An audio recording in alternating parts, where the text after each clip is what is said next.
చూసుకున్నట్లయితే ఎలా ఉంది సార్ ఈ యొక్క ఉపద్రవం నుంచి బయటకు వచ్చారు? ప్రభుత్వాలు చేసిన సహాయం సఫలమైందా విఫలమైందా? సహాయం కొంతమందికి అందుతుంది కానీ కొంతమంది అందరం లేదండి. ఇప్పుడు నేను ఒక 20-50 మందిని పరామర్శించాను. నేను ఇక్కడ ఈ పక్క గ్రామం మాది, వ్యాపారం చేస్తా పాస్టర్ గారు. నేను చాలా మందిని చూసినప్పుడు ఇళ్లలో చాలా నీళ్లు ఉన్నాయండి. చాలా వాళ్ళ పరిస్థితి చాలా దయానీయంగా ఉంది. అయితే నేను వాళ్ళకి చెప్పింది ఏంటంటే, ఒక పాస్టర్ గారికి, ఒక ధర్మం సహాయం చేసే పాస్టర్ గారుగా, మాకు ఈ జగన్ గారి ప్రభుత్వంలో ఇళ్ళు కట్టారు. నున్న, పాతపాడు, అడవినెక్కలం, మాదలవారి గుడి వెనక కట్టి నీళ్ళే ఉన్నాయి. అక్కడ కరెంటు నీళ్లు ఉన్నాయి. ఎవరైనా ఇబ్బంది పడేవాళ్ళు ఉంటే ట్రాక్టర్ మీద వాళ్ళకి తీసుకెళ్తే ఒక 20 రోజులు, నెల రోజులు ఉండొచ్చు. అక్కడికి ఇదే ట్రాక్టర్ మీద వాళ్ళని చేరేసిన తర్వాత చక్క భోజనాలు అవి చేయటానికి చక్కగా వాళ్ళు. అయితే మెరగ ప్రాంతం మీద ఇళ్ళు ఉన్నాయి కాబట్టి ఆ ఇళ్ళు కొంతమందికి ఇవ్వాల, కొంతమంది ఉన్నారు.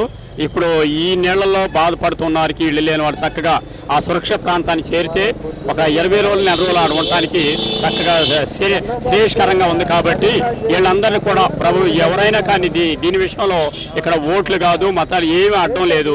అందరూ సమానంగా మరి కృషి చేసి సహాయం చేయడం కావాలి. అనుభవం ఉన్న ముఖ్యమంత్రి గారు తర్వాత సహాయంలో ఒక సమస్య గురించి అత్యంత అవగాహన ఉన్న పవన్ కళ్యాణ్ గారు పనితీరు ఏమన్నా పనిచేసిందా? పనితీరు ఏమనుభవం ఏదండి.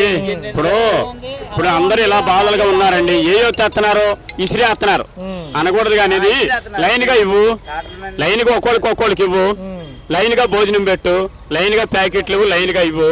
ఇదేం చేస్తున్నారంటే వత్తని ఇసిరేస్తున్నారు. అందులోనే 4-5 తీసుకుంటున్నాడు, అందులో అట్టాగే ఉంటున్నారు. చూసుకుంటే వరుసగా లేకపోతే ఇంటింటికి వెళ్ళివు, ఇంటింటికి వెళ్ళివు. నువ్వు మంచినీళ్ళు ఎత్తావో, అన్నం ఎత్తావో, బట్టలు ఎత్తావో, డబ్బులు ఎత్తావో, మరి అట్లా ఇసిరేసి కొంతమందికి అంతని కొంతమందికి అంతలా అందరు నిరాశలు అవుతున్నారు. కాబట్టి ఇక ఇచ్చే అన్ని మంచినీళ్ళు కానీ, అన్నం కానీ, బట్టలు కానీ 2000 డబ్బులు ఇట్టే అందిని అంట, అట్లా అందలేదంట. పాపం 50 మంది వాళ్ళు ఎదురు చూస్తున్నారు. అది అందరు వరుస ఇంటింటికి ఇవ్వండి. ఇంటింటికి ఇస్తే అందరికీ సహాయం అందని మీ పేరు చెప్పుకుంటారు.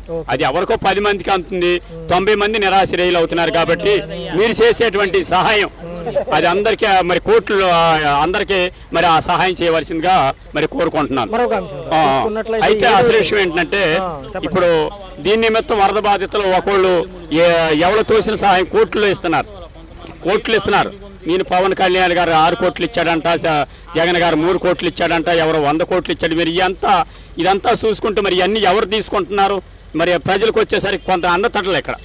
ఇప్పుడు నాకు వచ్చి 4 మంచినీళ్ళ డబ్బా, వాటర్ ప్యాకెట్లు అందించి వెళ్ళిపోతున్నాయి. అవి అంత అవుతాయి నా బొంద.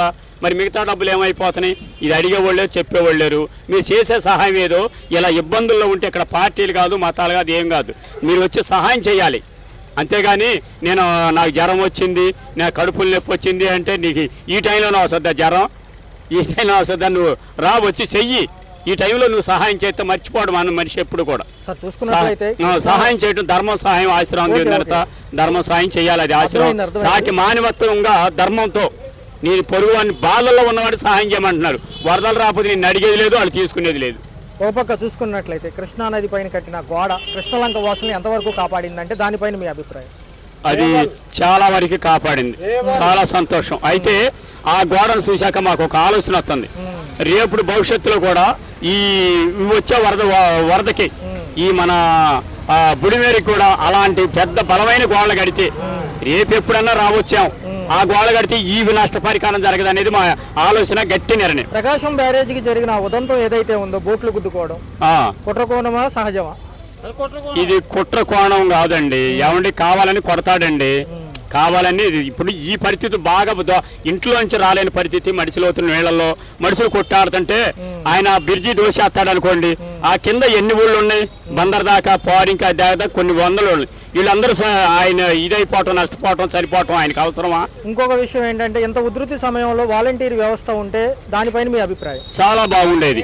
ఇంటింటికి తెచ్చి మంచినీళ్ళు ఇచ్చేవాళ్ళు, అన్నం ఇచ్చేవాళ్ళు, బట్టలు ఇచ్చేవాళ్ళు, బియ్యం కట్టలు ఇచ్చేవాళ్ళు, ఉప్పు ఇచ్చేవాళ్ళు, పప్పు ఇచ్చేవాళ్ళు. వాళ్ళకి అందేది సహాయం, ఎవరికి మరి లోటు లేకుండా ఎవరి సహాయం వాళ్ళకి అందేది. చాలా బాగుండేది. మరొక అంశం చూసుకున్నట్లయితే, మాజీ ముఖ్యమంత్రి గారు ₹1 విరాళం ఇచ్చామంటున్నారు. దాని గురించి మీ అభిప్రాయం? సరే, సహాయం ఇచ్చారు, బాగానే ఉందండి. అది ఎవరికి అందిందా లేదనేది వాళ్ళు పట్టించుకోవట్లేదుగా. ఇక్కడ మరి మధ్యవర్తులు ఏం చేస్తున్నారు? అది కొంతమందికి ఇస్తున్నారు, కొంతమందికి ఇవ్వట్లా. మరి కొంత వాళ్ళు స్వార్థంగా మరి ఇదే ఇప్పుడు అన్నారు చూసారా, వాటర్ డబ్బాలు ₹5 అమ్ముకున్నారు, పాలు అమ్ముకున్నారు. మీరు ఈ సహాయం చేసే నువ్వు అమ్ముకోవటమా? అది స్వార్థం అనమాట. మోసం చేస్తున్నారు, కొంత మధ్యవర్తులు దోసేస్తున్నారు. అది చాలా తప్పున్నారు. వరద ఉధృతి కానివ్వండి, సహాయక చర్యల నిమిత్తం డిప్యూటీ సీఎం తాలూకా అని చెప్పి జన సైనికులు ఎవరైతే బళ్ళ మీద పేర్లు వేసుకుని వచ్చారో డిప్యూటీ సీఎం తాలూకా అని, వాళ్ళ సహాయ సహకారాలు ఎంతవరకు అంది? సహాయం తక్కువే కానీ కొంతమందికి అందుతున్నారు, కొంతమందికి అంతం లేదండి. అసలు ఇవ్వటల్లా అసలు వచ్చారే కానీ ఇవ్వటల్లా వాళ్ళు అయిపోయాక నువ్వే మాట అసలు ఇవ్వట్లేదండి. అసలు ఈ ప్రాంతానికి ఎవరు రాలా, ఇటే ఇస్తున్నారు కానీ రావట్లే. అసలు చాలా మంది నిరాశలే కాదు. వెళ్ళండి కండ్రికి మొత్తం కూడా ఎదురు చూస్తున్నారు. టిఫిన్ ఇవ్వలేదంట, టిఫిన్ ఇవ్వాలా, ఇటైతే పాల ప్యాకెట్లు అయిపోయించారు. ఏమి ఇవ్వట్లేదండి, ఏం అందతల్లా, అసలు ఏం అంతల్లా అంటే నిన్న ఇది చేశారు కానీ ఇవాళ ఏం అంతలేదండి. అసలు ఇవ్వటల్లా వాళ్ళ మధ్య వాళ్ళే దోసేస్తారు. చంద్రబాబు నాయుడు గారి అరెస్ట్ పర్వంలో ఎంతో నిరసన వ్యక్తం చేసి రోడ్డు మీదకి వచ్చిన పవన్ కళ్యాణ్ గారు వరద బాధితులకు ఎలా సహాయం చేద్దాం అనుకుంటున్నారు? వరద బాధితులు సహాయం చేద్దామని ఉంది కానీ ఆయన వచ్చి మరి ఆ ఇంటి మరి చక్కగా ఒక సాట ఏర్పాటు చేసి ఈ మంచినీళ్లు భోజనం ఎవరికి ఏమంతిని వాళ్ళ జాగ్రత్తలు తీసుకోవాలి. రోజా గారు డిప్యూటీ సీఎం పవన్ కళ్యాణ్ గారి పైన కొన్ని వ్యాఖ్యలు చేశారు గత వారంలో, ఎలా చూడాలి?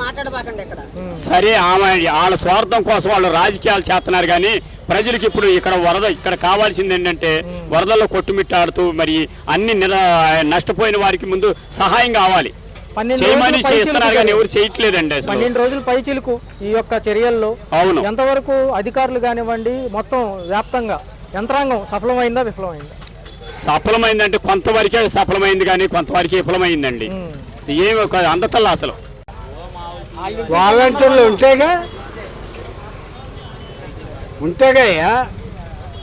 స్టేట్మెంట్ ఇచ్చాడు 5,000 కాదు 10,000 ఇస్తాను.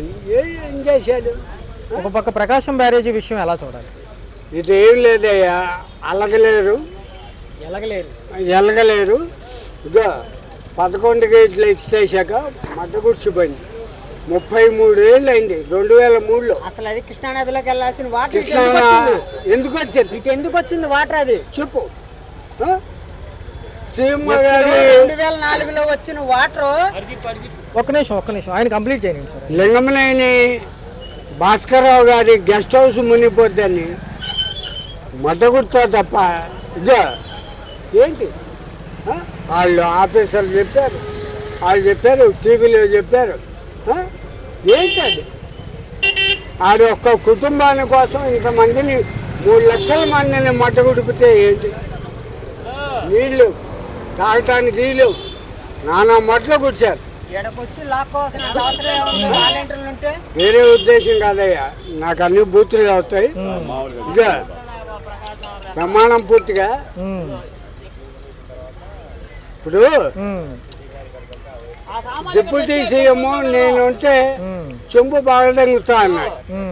మరి పెట్టాపురంలో ఏం చేశాడు? ఆ నియోజకవర్గంలో ఏం చేశాడు? ఒకటి చెప్పు. 12 ఏళ్ళ పిల్ల మానభంగం అయితే ఇంత మట్టిగా దొరకల. ఏంటో అది చేసేది?